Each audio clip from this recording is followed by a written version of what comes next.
Ladies and gentlemen, it gives us the greatest pleasure to introduce international fashion model KaraJane Chapman. Good day and welcome to TeeJaye Productions, and today we have the absolute pleasure of interviewing KaraJane Chapman, who's an international model and also a learned student studying medicine at the University of Melbourne. Welcome to our show, KaraJane. Thank you. It's a pleasure to be here. Wonderful. Tell us about yourself, KaraJane. All right. Well, I was born in New Zealand and I grew up on the beaches there. I love the sea more than anything. But my family was very poor and we moved around a lot. I come from a very violent family and we lived in violent, impoverished communities. From a very young age, I was determined to end the cycles of abuse and self-degradation that I saw in my classmates and my family and everybody around me. There was some good, though it wasn't all bad. I was selected for competitive gymnastics training when I was 4 years old, and I trained for the next 11 years. It was after gymnastics that I began to consider becoming a model. Wow. That was difficult in New Zealand. The market is very, very small there. I knew that if I was to consider modelling as a career, I'd need to migrate to Melbourne or Sydney. So I moved to Melbourne right after I finished high school. And modelling helped me to pay for my first undergraduate degree, a double bachelor degree with honours. Wonderful. That's excellent. Which agencies have you worked for or signed with or have been signed with? Well, my father signed me with my first agency when I was 15. It was called Reflections. It was a small agency in Aotearoa in New Zealand. And when I moved to Melbourne, I signed up with TED pretty much straight away. Which fashion models have you, labels have you actually appeared for? Okay, so Simone Clavel in Paris. Yes. Playboy, Burley, Rip Curl, Billabong, and Emanuela. That's amazing. And how do you prepare yourself on a typical day, if you're going off to go and do a photo shoot or a runway production, how would you prepare yourself?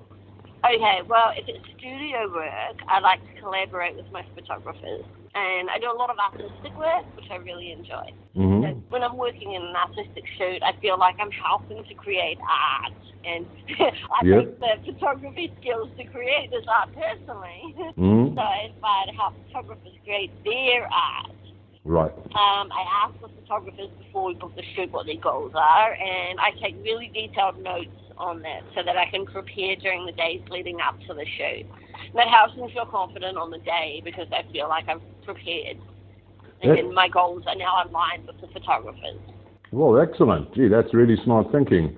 And what are the biggest challenges you'd face during a typical session?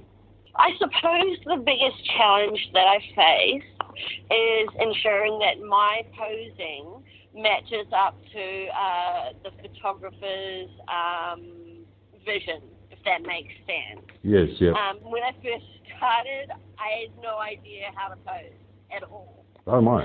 I knew nothing. And I laugh when I look back at the photos that were taken of me prior to my learning how to pose. People don't realize how important that is. People don't realize that modeling is a skill. It takes time to learn and perfect, just like any other skill.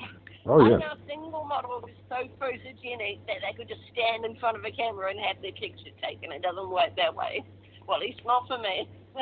Okay.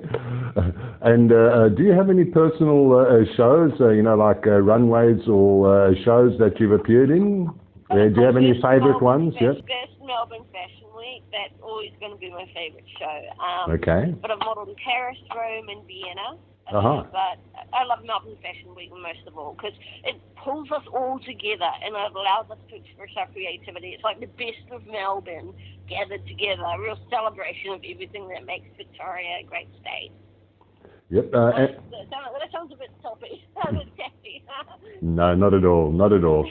Tell me, do you prefer runway work or studio work? Oh, studio work. Absolutely, without a doubt. When I do runway work, I become nervous before I go out. And when I do go out, I'm wearing 10-centimetre heels, and often we have to walk along a shiny surface that does not support those heels. Ooh, yeah, dangerous and slippery. Yeah, it is actually quite dangerous, and that's another thing people don't realize. Mm-hmm. The first time I went out on the runway, it was scarier than anything I ever had to do on the beach gymnastics. I'm used to it now, though, and actually get a bit of a rush when I walk out and I feel the lights on me. But I prefer studio work because in the studio I can work with the photographers and we can help each other. The photographer will have a vision and I'll help them to try to create that vision, and that's why I like studio work. Oh, excellent. Can you tell us how you cope with all the travelling to the various destinations, you know, the exotic destinations that you've had to travel to as an international model? Yeah, well, sure. I'm actually quite fortunate because I can sleep on the plane. I can pretty much sleep anywhere. How do I cope there? Well, the biggest thing is that when you're flying, you do become dehydrated. So I try to make sure that I drink as much water as I can during the commute. Like the flight might be to Dubai and then Paris, or it might be to Alice Springs, where I'll go from the airport to a waiting 4x4 that'll take me to somewhere deep in the Simpson Desert, you know? But I find the travel exciting. I don't get a lot of notice about where I'm going. Sometimes I'll just be told to get on a plane to Edinburgh or Paris in 12 hours. And that's barely enough time to have a suitcase. So I've gotten really good at throwing things together, the things that I need together. Excellent, excellent. And have you modelled alongside any other well-known and famous models such as yourself? I really feel like I'm supposed to now. I have not modelled beside her, but I once met Margaret Robbie before she was very famous. She was doing a studio shoot, a fashion shoot. She did the head shoot, and I was working in the studio next to her. Yes. She's the most lovely person I have ever met during my career. She inspired me greatly as a human being. I feel like I'm a better person for having met her. And she was humorous, she was kind. We added each other on Facebook, and we've been chatting frequently since then. She's a lovely person. Fabulous. And can you tell us about any publications that you've featured in, KaraJane? I was once in Vogue in Italy, and that was my proudest moment. Yeah. Well done. I couldn't even speak Italiano at the time.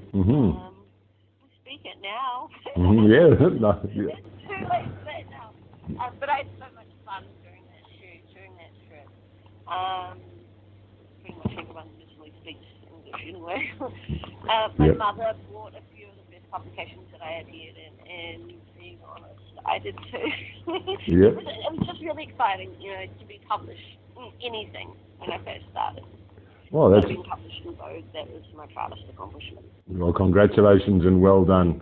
And what advice would you give someone, you know, like a young aspiring model that's thinking of taking up a career in modelling? What advice would you give to them?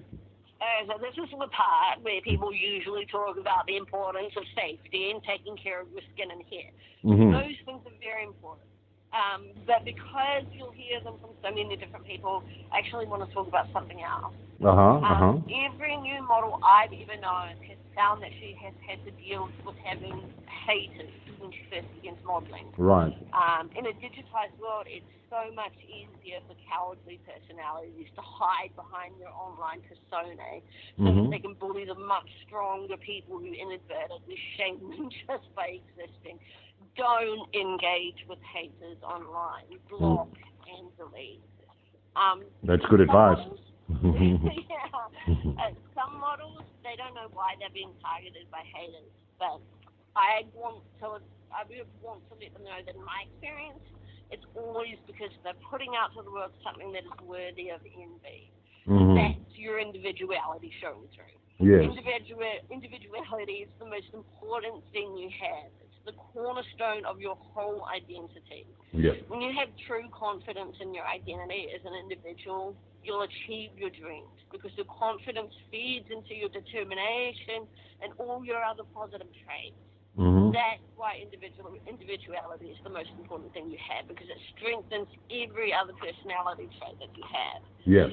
Within a year of leaving high school, I'd moved from a situation in which I was being attacked on the streets every time I left the house. I decided to express my individuality in a way that the town refused to accept, to a situation where I was an international model.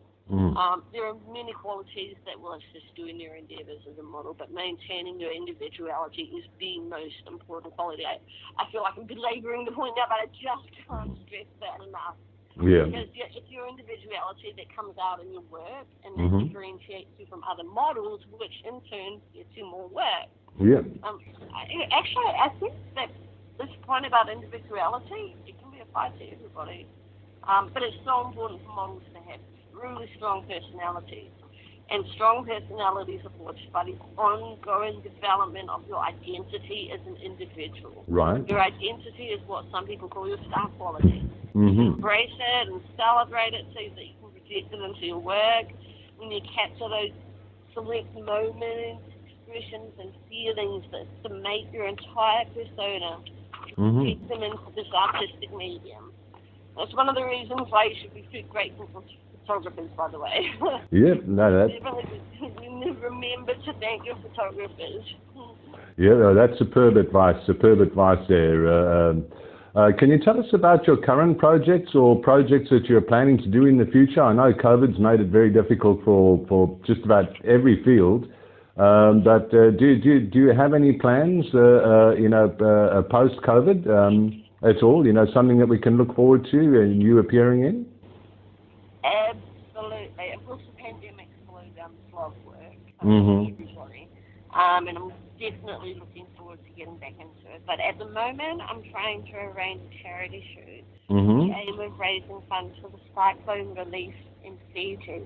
A lot of people don't know this, but last Thursday there was a Category 5 cyclone in northern Fiji, and many people are now destitute, having lost everything they own to the cyclone.